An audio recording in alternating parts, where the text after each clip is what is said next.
Cordial saludo, mi nombre es Fares Dawin Gallego Arboleda, estudiante de la UNAD, adscrito al CECAP de San José del Guaviare. Pertenezco al grupo 63 en microbiología de suelos y el día de hoy vamos a abordar el tema de la tarea 1, que es explorar la diversidad microbiana y su ecología asociada a la agricultura. En esta ocasión vamos a exponer las respuestas dadas a una serie de preguntas planteadas con el tutor. Vamos a empezar.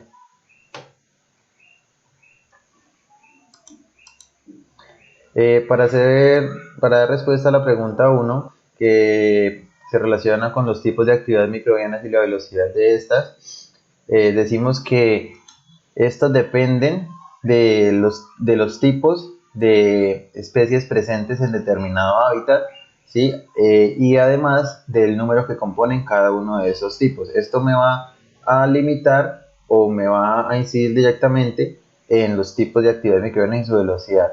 Además tenemos unos recursos y condiciones que los enumeramos en un esquema, como lo son la temperatura, la disponibilidad de nutrientes, el pH o acidez del suelo, la disponibilidad de agua y disponibilidad de oxígeno. En la segunda pregunta decimos que la definición de una comunidad microbiana es una población que se puede asociar con otra para realizar determinadas labores. Estas se pueden expresar en riqueza de especies o diversidad de especies. En adelante explicaremos lo que significa cada uno. Entonces, la riqueza de especies se puede definir como la cantidad de especies dentro de una comunidad. Y la abundancia es el porcentaje que representa cada una de estas especies dentro de la comunidad. Decimos que en un suelo con abundancia de materia orgánica, pues la riqueza de especies es alta, porque tenemos mucho material ahí para que las especies sobrevivan. Sin embargo, en suelos con materia orgánica o con bajo nivel de materia orgánica, la riqueza de especies será menos, ya que esta condición me discrimina a algunas especies. Pero estas pocas especies que quedan en los suelos con bajo nivel de materia orgánica van a ser muy abundantes, o sea que van a tener un porcentaje más alto.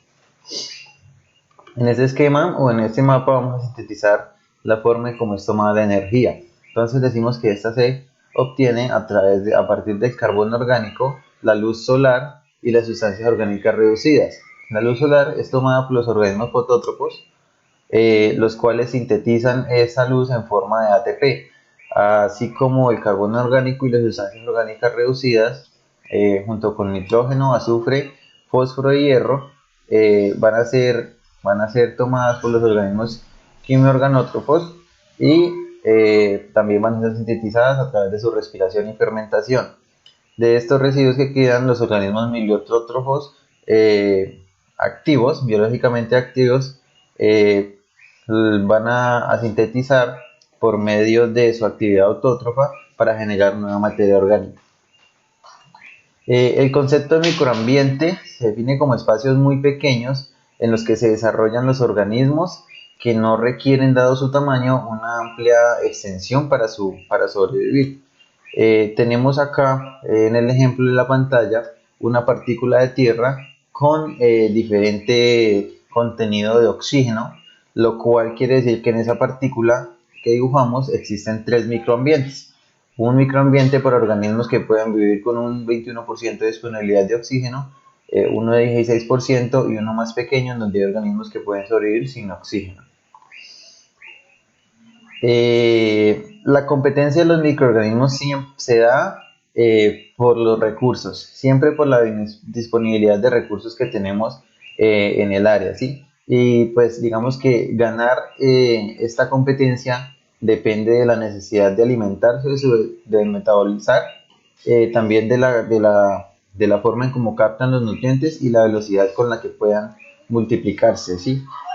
Algunos organismos sabemos que trabajan en conjunto con otros para llevar a cabo tareas que solos no podrían. De esta manera aseguran una sobrevivencia más prolongada. La composición de los suelos con vegetación, con respecto a los microorganismos, tenemos aquí un dibujo que hemos hecho de la parte del suelo en donde interactúan mayormente los microorganismos. Entonces vemos que se compone en la parte de la rizósfera junto con sus áreas vecinas. Entonces en esa parte es donde la mayor cantidad de interacción se da, dado que es donde se descompone la materia orgánica que se genera en la parte superior del suelo o sobre el suelo, en donde se pueden generar incluso tapetes microbianos, que en este caso los microorganismos ya se hacen visibles a simple vista, ¿sí? Se forman los tapetes y de esa forma nosotros solo con nuestra visión podemos observar los microorganismos. La rizósfera es el punto del suelo, es el espacio donde se produce la mayor interacción de microorganismos con las plantas, ¿sí? Digamos que es este lugar muy importante porque allí se llevan a cabo casi todos los procesos de los microorganismos, donde se descompone la materia orgánica en energía, donde se detoxifica el suelo, ¿sí? Entonces tiene lugar allí la mayor parte de la actividad microbiana que finalmente va a beneficiar a todo el ambiente. El efecto rizosférico que ejercen las plantas sobre los microorganismos se da, dado que pues, de allí depende la disponibilidad de nutrientes también y de ciertas sustancias que necesitan los microorganismos. Entonces esto afecta a los microorganismos en sus cualidades y también en su cantidad existente. La región del suelo más activa es la capa superficial, que comprende a la rizósfera con una porción de sus vecinos, ya sea en la parte de arriba o en la parte de abajo de la rizósfera. Es el lugar del suelo donde se da la mayor actividad microbiana. Las CBC o costas biológicas del suelo se ubican en los espacios ventrales o interiores de los cristales transparentes en los desiertos, así como en la parte expuesta de las rocas y las cavernas, grietas o espacios que hay dentro de las rocas. Estas ayudan a estabilizar el suelo en el caso de los desiertos, ¿sí? Y nos ayudan a controlar la erosión causada por el agua y también por los vientos, ¿sí? Que entonces lo que nos va a ayudar a esto es que estas arenas no se van a movilizar y no nos van a generar tantos daños al medio ambiente como los que pueden causar ellos. Los factores que rigen el grado y tipo de actividad microbiana en los suelos serían el espacio geográfico, o sea, el lugar de la tierra en el que se encuentren, y también las características de determinados lugares, ¿sí?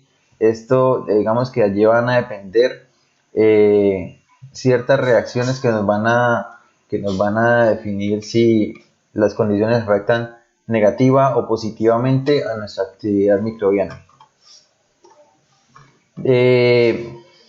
La especiación alotrópica es posible dado que de pronto se pueden formar cuerpos de agua en el subsuelo que persisten allí mucho tiempo, dado que la capacidad de infiltración es muy baja. Entonces puede separar a una comunidad de microorganismos, los cuales van a empezar a subsistir en diferentes formas, ¿sí? Dado que los ambientes van a ser diferentes para esos dos grupos que antes convivían. A este suceso se le conoce como especiación alopática. La diversidad y abundancia de los microorganismos del suelo juega un papel importante en la sostenibilidad del ecosistema, ya dado que, digamos que esta actividad ejerce un control sobre los procesos bioquímicos. Entonces, digamos que genera como cierto orden o cierto nivel de estabilidad en los ecosistemas con presencia de microorganismos. Si la presencia es alta, va a haber un mayor control que cuando la presencia es un poco más baja. Entonces tenemos aquí los 5 grupos, los principales grupos microbianos y su función, como lo son las bacterias simbióticas de fijación endofílica o endofítica de nitrógeno, las cianobacterias fijadoras de nitrógeno, la micorriza muscular, ectomicorrizo y ericoid hongos o micorrizos, bacterias solubilizantes de fósforo y las bacterias nitrificantes y desnitrificantes, cada una con su respectiva función principal. 3 factores que controlan la dinámica de la biomasa del suelo, o los SMB. Entonces decimos que el macroclima, que es el estado del clima acumulado en un amplio espacio geográfico. Decimos que la topografía, que es la forma o las cualidades del terreno de determinada área geográfica, y la calidad del suelo, en donde influyen factores como la acidez o pH, el contenido de carbono y de nitrógeno orgánico, además de la humedad de este espacio. Los factores que gobiernan la variabilidad de biomasa microbiana se dice que son los tipos de suelo, ¿sí? Los diferentes tipos de suelo en los que nos encontremos. Al realizar determinados estudios podemos encontrar muchos tipos de suelo en la geografía mundial. También la variabilidad climática, qué tanto cambia el clima en un espacio determinado. Y la composición de la vegetación dominante. Recuerden que los microorganismos tienen una relación muy estrecha con las plantas. Entonces, esto me determina también en gran forma. El reservorio más grande de nutrientes de los ecosistemas son las SMB, ¿sí? Ya que estas actúan digamos que como una bodega que almacena estos compuestos o componentes necesarios para que la actividad microbiana esté presente. Entonces, cuando los niveles de estos bajan en la naturaleza, los SMB actúan y liberan estos nutrientes que necesitamos para la actividad microbiana. En relación con los bosques tropicales, se evidencia que ellos inmovilizan los nutrientes de las hojas densadas en esencia, ¿sí? Lo cual constituye, pues, digamos que un reservorio, una reserva de nutrientes que nos van a ayudar en determinado tiempo a que las plantas sobrevivan, ¿sí? El tamaño de la biomasa microbiana me va a mí a dar una idea de qué tanto es el nivel de restauración de los suelos que han sido degradados, dado que es un indicador que me puede decir a mí si el trabajo de restauración que se ha hecho en determinada área o en determinado suelo ha sido satisfactorio, en qué nivel podemos estar y si de pronto nos falta o ya podemos hacer uso de estos suelos.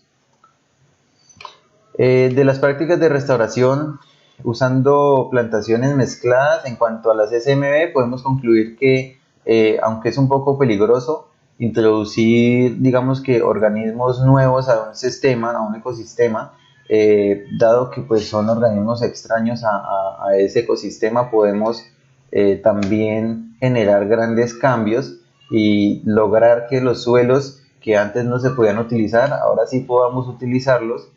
Con esto contribuimos un poco a frenar la deforestación, dado que pues, en las labores de agricultura o en las labores agrícolas normalmente tenemos que deforestar áreas para poder aprovechar a nuestro beneficio. Entonces, con la recuperación de suelos a través de, digamos que de las plantaciones mezcladas, podemos reutilizar esos espacios que antes creíamos que no se podían utilizar, lo cual significa, a mi forma de ver, una gran ventaja para nosotros como especie.